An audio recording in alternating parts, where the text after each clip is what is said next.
बुंदेली साहित्य की आदि सामग्री के आधार पर जगनिक और विष्णुदास दो कवि ही ऐसे ठहरते हैं जिनकी रचनाओं में भाषा का वह स्वरूप मिलता है जो बुंदेली की समस्त विशेषताओं से मंडित है।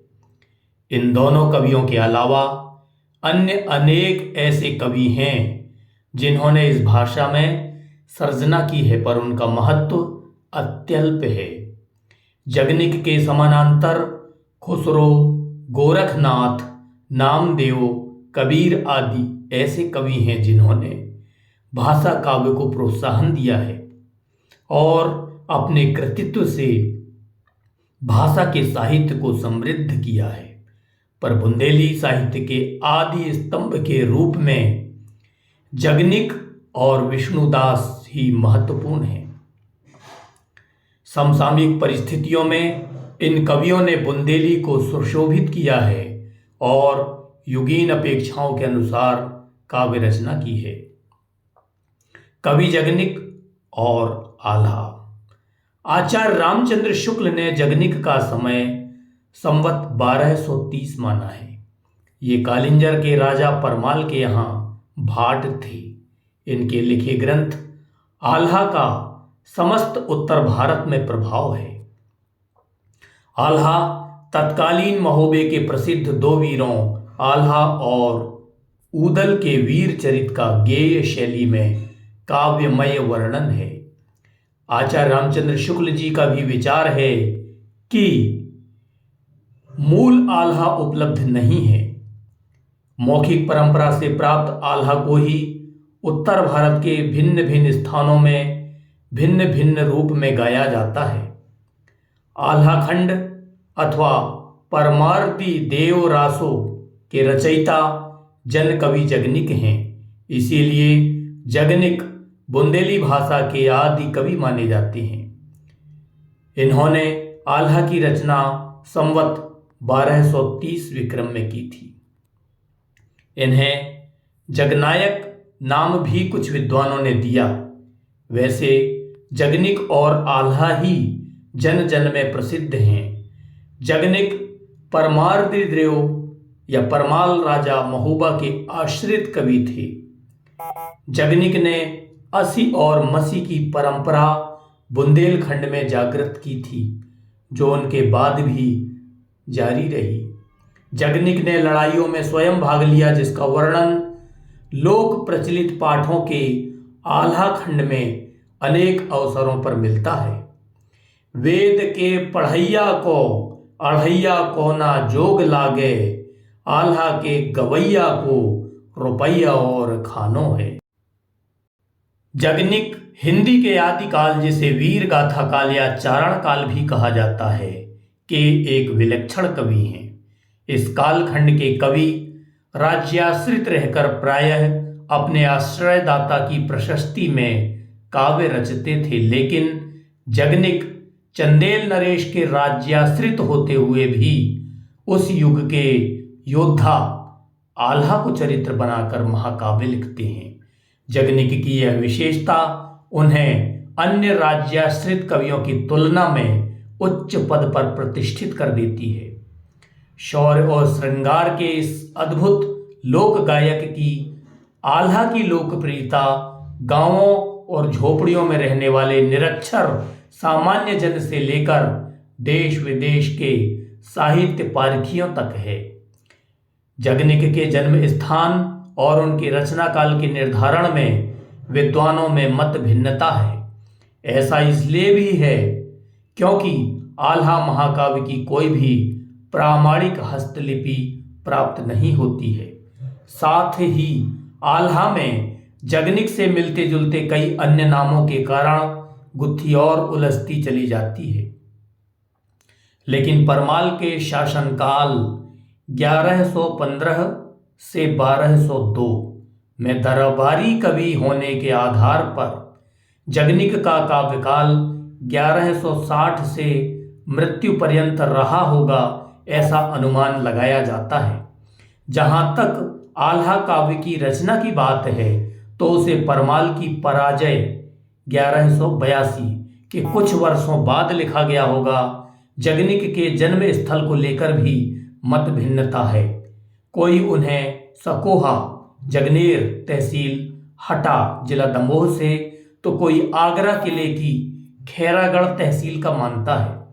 ज्यादातर विद्वान उन्हें महोबा बुंदेलखंड के आसपास के किसी गांव का निवासी मानते हैं। माना यह भी जाता है कि जगनिक तथा आल्हा उदल बाल सखा रहे होंगे। लोक गायक जगनिक एक बहुआयामी व्यक्तित्व। जगनिक हिंदी साहित्य का एक विलक्षण कवि है। लीक छोड़ती नहीं चले शायर सिंह सपूत के अनुरूप वह परंपरा का निर्वाह करते हुए भी परंपरा से हटकर तथा परंपरा से ऊपर है। हिंदी साहित्य के इतिहास में कालक्रम की दृष्टि से वह आदिकाल, जिसे वीर गाथा काल या चारण काल भी कहते हैं, का कवि है। उस कालखंड के कवि राज्याश्रित रहकर प्रायः अपने आश्रयदाता की प्रशस्ति में काव्य रचना किया करते थे।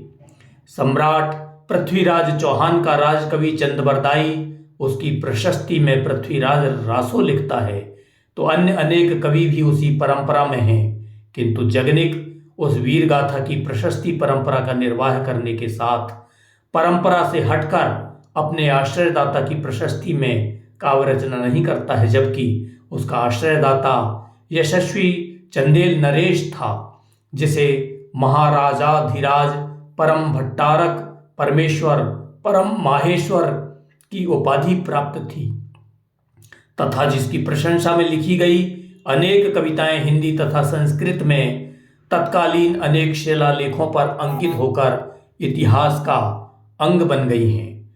उसने उस युग के अपराजेय योद्धा आल्हा को चरित बनाकर महाकाव्य रचा।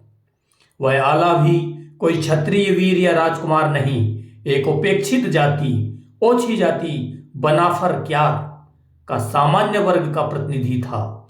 उसने आल्हा के सहयोगी पात्रों में उसके छोटे भाई उदल, मलखान, माहिल पुत्र अभय, सांप्रदायिक सौहार्द के प्रतीक सैयद काका तथा प्रेरक महिला चरित्रों के रूप में मल्हना, फुलवा, बेला, कुसुमा तथा गजमोतिन का चयन एवं सृजन कर उनकी प्रशंसा की तथा यह संकेत दिया कि श्रेष्ठ समाज के निर्माण में सामान्य जनों तथा महिलाओं की भी महती भूमिका है। उन्हें उसी रूप में साहित्य में प्रतिष्ठित किया जाना अपेक्षित है। जगनिक की यह विशेषता उसे अन्य राज्याश्रित कवियों की तुलना में उच्च पद पर प्रतिष्ठित कर देती है, जिसमें भूषण तथा लाल कवि भी उससे पीछे छूट जाते हैं। तब से आज तक वह सत्ता के गलियारों में भटकने वाले चारण साहित्यकारों के लिए चुनौती भी है, प्रेरणा स्रोत भी। शौर्य और श्रृंगार के इस अद्भुत लोक गायक जगनिक के आल्हा लोक महाकाव्य की लोकप्रियता गांवों और झोपड़ियों में रहने वाले निरक्षर अनपढ़ सामान्य जन से लेकर देश विदेश के साहित्य पारखियों तक है। इसका साहित्य गांवों की चौपालों का श्रृंगार, गायकों का कंठहार तथा देश प्रेम जगाने वालों को वाणी का ओजस्वी उपहार है। चंदेलकालीन इतिहास संस्कृति के विशेषज्ञ केशव चंद्र मिश्र उसे लोक काव्य का नेता तथा हिंदी का ऑर्थर किंग की संज्ञा से विभूषित करते हैं। कैलिफोर्निया विश्वविद्यालय की विदुषी प्रोफेसर डॉक्टर कैरिन शोमर होमर की श्रेणी में परिगणित करती हैं। उसकी लोकप्रियता से प्रभावित चार्ल्स इलियट उसे प्रथम बार लिपिबद्ध कराकर अमृत दिलाते हैं। तो स्थान स्थान पर साहित्य के पथ बिंदु ढूंढने वाले अनेक अंग्रेज साहित्यकार तथा इतिहासकार यथा George Grierson, Vincent Smith, Waterfield उसके काव्य को अंग्रेजी में अनुदित कर सुप्रसारित पत्रिकाओं के माध्यम से उसे विश्व फलक पर प्रतिष्ठित करते हैं। फिलिप लुफांते शिकागो विश्वविद्यालय ने भी इन पर शोध कार्य करके उसे वैश्विक अध्येताओं की दृष्टि में उठाया। भारतीय विद्वान, विशेषकर हिंदी साहित्य के सभी इतिहास लेखक उसका यथेष्ट उल्लेख करते हैं। उस पर अनेक शोध कार्य भी हुए हैं। आल्हा एक ऐसा महाकाव्य है जिसकी एक भी प्रामाणिक हस्तलिपि प्राप्त न होने पर भी जनता तथा गायकों के मध्य अति लोकप्रियता के कारण 800 वर्षों की अधिक अवधि से लोक कंठ तथा लोक मुख में जीवित है। उसका काव्य क्षेत्रीय सीमाओं को लांघकर सार्वभौमिक हो गया है। भारतीय साहित्य में लोक व्याप्ति की दृष्टि से तुलसी के बाद जगनिक का नाम लिया जा सकता है। लोक मान्यताओं के अनुसार आल्हा काव्य का रचयिता जगनिक था। आचार्य रामचंद्र शुक्ल के अनुसार ऐसा प्रसिद्ध है कि कालिंजर के राजा परमाल के यहाँ जगनिक नामक भाट थे, जिन्होंने महोबा के 2 देश प्रसिद्ध वीरों आल्हा और ऊदल के वीर चरित का विस्तृत वर्णन कर एक वीर गीतात्मक काव्य के रूप में लिखा था, जो इतना सर्वप्रिय हुआ कि उसके वीर गीतों का प्रचार क्रमशः सारे उत्तरी भारत में, विशेषतः उन प्रदेशों में जो कन्नौज के साम्राज्य अंतर्गत थे, हो गया। जगनिक के काव्य का आज कहीं पता नहीं है, पर उसके आधार पर प्रचलित गीत हिंदी भाषी प्रांतों के गांव-गांव में सुनाई पड़ते हैं। ये गीत आल्हा के नाम से प्रसिद्ध हैं और बरसात में गाए जाते हैं, विशेषतः सावन भादों के माह में। साहित्य के रूप में ना रहने पर भी जनता के कंठ में जगनिक के संगीत की वीरत्वपूर्ण प्रतिध्वनि अनेक बल खाती हुई अब तक चली आ रही है। परमाल रासों में आल्हा ऊदल नामक इन 2 वीरों की कथा हिंदी के आदिकालीन कवि तथा दिल्ली नरेश पृथ्वीराज चौहान के राजकवि चंद बरदाई द्वारा लिखित पृथ्वीराज रासो की कथा के आधार पर हम यह कह सकते हैं कि उस समय की सामाजिक, आर्थिक और राजनीतिक परिस्थितियां बिल्कुल अलग थीं। तत्कालीन समय में भारतीय शक्ति नष्ट होकर बिखर रही है, उसके चलते क्या वे सुसंगठित तुर्क सेना का मुकाबला कर सकेंगे? तुर्कों की संगठन तथा आक्रमण शक्ति को उन्होंने अवमूल्यित किया। विदेशी आक्रमणकारी जानते थे कि हिंदू शक्ति बिखरी हुई है, उन्हें इनकी संगठित शक्ति का मुकाबला नहीं करना पड़ेगा। परिणामतः पारस्परिक वैमनस्य, बिखराव और संघर्ष से देश के समक्ष एक अभूतपूर्व राष्ट्रीय संकट खड़ा हो गया था। इस संघर्ष ने विदेशी शक्तियों को खुला निमंत्रण दिया। आलोच्य कालखंड में इसी चंदेल वंश का शासक परमार्द्री देव था, जिसे लोक में परमाल नाम से जाना जाता था। पहले यह चंदेरी का शासक था। कालांतर में इसने महोबा के राजा वासुदेव की पुत्री राजकुमारी मल्हना की प्रशंसा सुनकर अपने मंत्री चिंतामणि से परामर्श करके महोबा पर आक्रमण करके उस पर विजय प्राप्त कर ली। मल्हना से उसका विवाह हो गया। मल्हना ने महोबा में ही रहने की इच्छा व्यक्त की, अतः परमाल ने महोबा को अपनी राजधानी बनाया तथा वसुदेव के पुत्र राजा माहिल परिहार को उरई का राज्य देकर वहां भेज दिया। इस समय परमाल के विश्वस्त 2 बनाफर बंधु थे। प्रतिहारों को आपदस्थ करके चंदेलों ने राज सत्ता स्थापित की थी। यह देश, यह दंश माहिल को पूर्व में ही साल रहा था।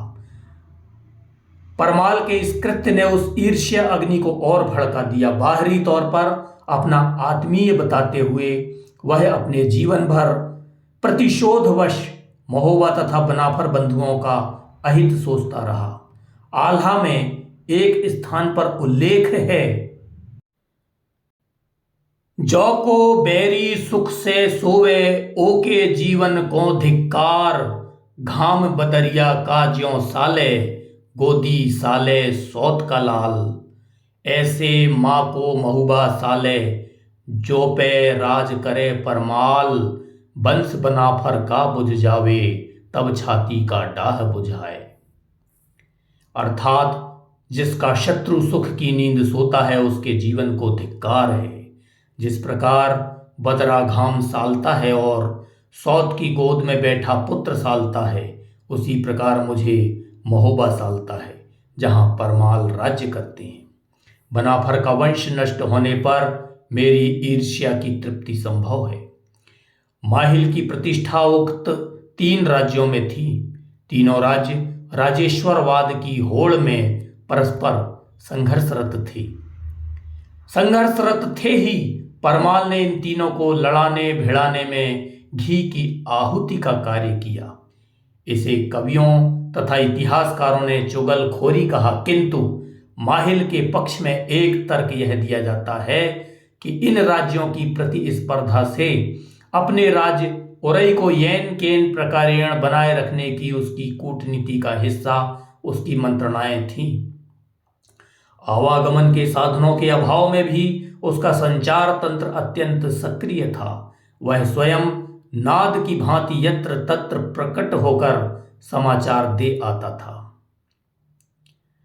पृथ्वीराज ने चंदेलों पर निरंतर आक्रमण करके सिरसागढ़, बैरागढ़ तथा बेतवा के मैदान में उसे पराजित कर 1182 ईस्वी में अपनी विजय पताका फहरा दी। गौरी ने अनेक बार की पराजय से सीख लेकर अपने विजित पश्चिमी राज्यों को संगठित करके गुलाम कुतुबुद्दीन ऐबक को सेनापति बनाकर यहाँ का दायित्व सौंपा तथा निरंतर शक्ति संचय एवं सेनाएं संगठित करके अंततोगत्वा 1193 ईस्वी में तराइन के मैदान में पृथ्वीराज चौहान को परास्त करके दिल्ली पर अपना झंडा गाड़ दिया।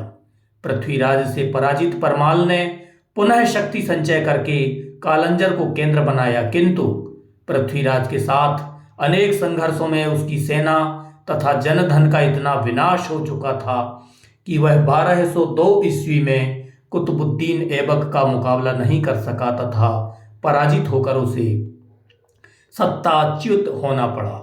इतिहासकार वैद्य जी का यह कथन अत्यंत समीचीन है कि परमाद्रि की शक्ति पृथ्वीराज के आक्रमण से बहुत ही विक्षत हो गई थी। इनकी ऐसी भूल समझनी चाहिए जो राष्ट्रीय विनाश का कारण बनी, क्योंकि चंदेल उस समय सत्ता से विमुख होते रहे और इस प्रकार आक्रमण और युद्ध जारी रहे, इतने कि परमाद्रि की शक्ति पृथ्वीराज के आक्रमण से बहुत क्षत विक्षत हो गई। इसे एक ऐसी भूल समझनी चाहिए जो राष्ट्रीय विनाश का कारण बनी, क्योंकि चंदेल तत्कालीन भारत के अग्रणी शासकों में थे। History of medieval Hindu India भाग 3 पृष्ठ 183 से उद्धृत। इन विनाशकारी पारंपरिक युद्धों के परिणाम स्वरूप विदेशी आक्रांताओं को भारत विजय का प्रशस्त पथ मिल गया। इससे देश की क्या दुर्दशा हुई, इसका छोटा सा उदाहरण कालंजर पर कुतुबुद्दीन के आक्रमण के विवरण से समझा जा सकता है। हिंदू तीर्थ कालंजर की लूट, अत्याचार और दुर्दशा का जीवंत दृश्य एक समकालीन इतिहासकार ताजुल मा अतहर ने इन शब्दों में प्रस्तुत किया है। हिजरी संवत 599 अर्थात सन 1202 ईस्वी में कुतुबुद्दीन ने कालंजर पर आक्रमण किया। उस अभियान में उसके साथ साहिब किरान शमसुद्दीन अल्तमश भी था। कालंजर का राजा अभिशप्त परमार लड़ाई के मैदान में सामना करने के पश्चात भगनाश किले में भाग गया। बाद में आत्मसमर्पण करके उसने गले में पराधीनता का कंठभूषण पहन लिया, किंतु राजभक्ति का वचन देने के पश्चात उसे उसी रूप में ग्रहण कर लिया गया जिस रूप में मोहम्मद सुबुद्दीन द्वारा उसके पूर्वज ग्रहण किए गए थे। उसने कर और हाथी देने की शर्तें स्वीकार की। इन शर्तों में से किसी एक का भी पालन करने के पूर्व ही उसकी स्वाभाविक मृत्यु हो गई। उसका दीवान, जिसका नाम अजदेव था, उतनी सरलता से आत्मसमर्पण के लिए तैयार नहीं था जितनी सरलता से उसके मालिक ने कर दिया था। अपने शत्रुओं को वह परेशान करता रहा। जब किले के भीतर सब जलाशय या साधनों के काट देने से सुखा दिए गए तब अंत में वह आत्मसमर्पण के लिए राजी हुआ। आल्हा का काव्य सौष्ठव। आल्हा गेय रासो परंपरा का एक वाचिक काव्य है। लोक में प्रचलित वह भाव राशि जो अपनी असाधारणता और लोक उत्तरता से जनता जनार्दन के हृदय पर अधिकार किए रहती है, वास्तव में वाचिक काव्य है। यह लिपिबद्ध होकर अमरता प्राप्त कर लेती है। ऐसी कविता लोक में प्रचार प्रसार के लिए रची जाती है। रचयिता उसका संकलन संपादन नहीं करता, मौखिक ही रहने देता है तथा जो लोक में श्रुति परंपरा से ही जीवित रहती है। जब यह अत्यधिक महत्वशाली हो जाती है तो किसी प्रबुद्ध व्यक्ति का ध्यान उसकी ओर आकृष्ट होता है और वह उसे संकलित संपादित करता है। इस स्थिति में वह अमर हो जाती है, विश्लेषण योग्य बन जाती है और आगे की पीढ़ियों के लिए रक्षित हो जाती है। डॉक्टर करुणा शंकर दुबे। लेख कविता की वाचिक परंपरा, शोधार्णव शोध पत्रिका, वर्ष 4, अंक 4, संपादक डॉक्टर राम स्वरूप खरे, पृष्ठ 8-9 से उद्धृत। उनका यह कथन आल्हा के बारे में अत्यंत सटीक बैठता है। आल्हा 800 वर्षों की वाचिक परंपरा में जीवित रहते हुए भी उसकी कोई प्रमाणिक हस्तलिखित पांडुलिपि नहीं मिली तथा इसके कुछ अंश चार्ल्स इलियट ने 1865 ईस्वी में संकलित संपादित कराए। इससे इस काव्य ग्रंथ का आंशिक स्वरूप सामने नहीं आ सका। आचार्य रामचंद्र शुक्ल उसे वीर गीतों का समुच्चय, जयशंकर प्रसाद संकलनात्मक महाकाव्य, जॉर्ज गियर्सन महाकाव्य, लोकनाथ शिलाकारी लोक गाथा महाकाव्य, डॉक्टर नर्मदा प्रसाद गुप्त, डॉक्टर गोविंद रजनीश, डॉक्टर चंद्रशेखर शर्मा, पंडित उदय शंकर दुबे लोक महाकाव्य, डॉक्टर शंभुनाथ सिंह विकासशील महाकाव्य तथा केशव चंद्र मिश्र जगनिक को महाकाव्य के नेता की संज्ञा देते हैं। इसकी कथा वस्तु पर आधारित उपजीवी काव्य संपदा तथा गद्य साहित्य, उपन्यास, नाटक आदि का भी पर्याप्त सृजन हुआ। लोक ने इसे अपनाया भी। इन सभी अभिमतों के अनुशीलन से यह निष्कर्ष निकालना सहज ही है कि आल्हा लोक महाकाव्य की श्रेणी में आता है। इसमें महाकाव्य तथा लोक काव्य दोनों के लक्षण मिलते हैं।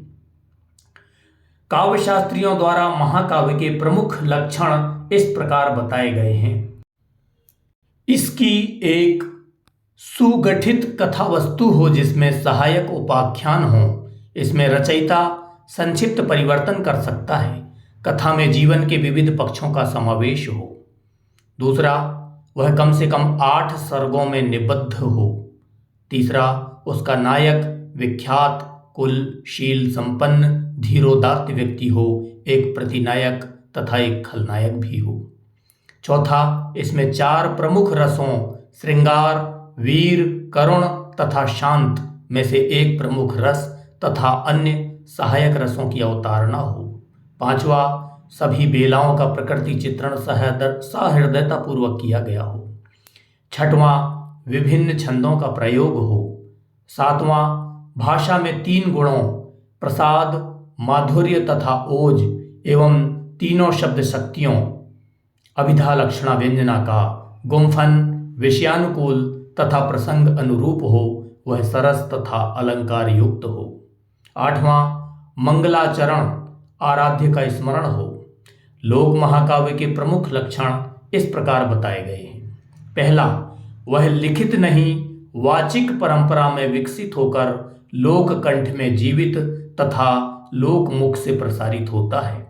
दूसरा, काव्य का रचयिता तो होता है किंतु वह काव्य इतना लोकव्यापी हो जाता है कि कवि का नाम छूटकर लगभग अज्ञात हो जाता है, पर परवर्ती वाचकों से समृद्ध होती हुई व्यष्टि से उठकर समष्टि की रचना बन जाती है। यह पता ही नहीं चलता कि कितना अंश मूल कवि का है, कितना प्रक्षिप्त है।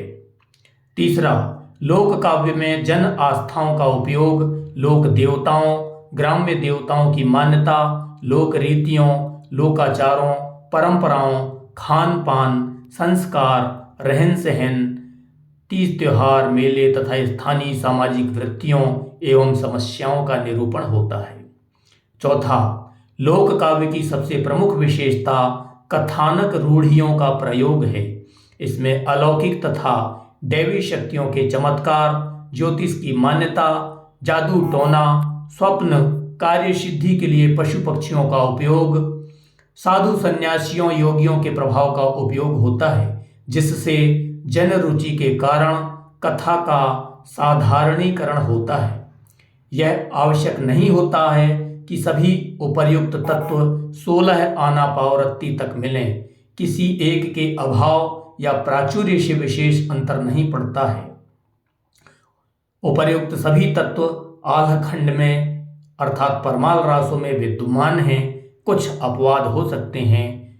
निष्कर्षतः कहा जा सकता है कि जगनिक, जिन्हें हम जन कवि के रूप में ख्याति लब्ध रूप में नाम सुनते हैं, इनके द्वारा विरचित परमाल रासो या आल्हा खंड निश्चय ही एक लोक महाकाव्य की श्रेणी में परिगणित किया जा सकता है। सुनने हेतु शुक्रिया, धन्यवाद।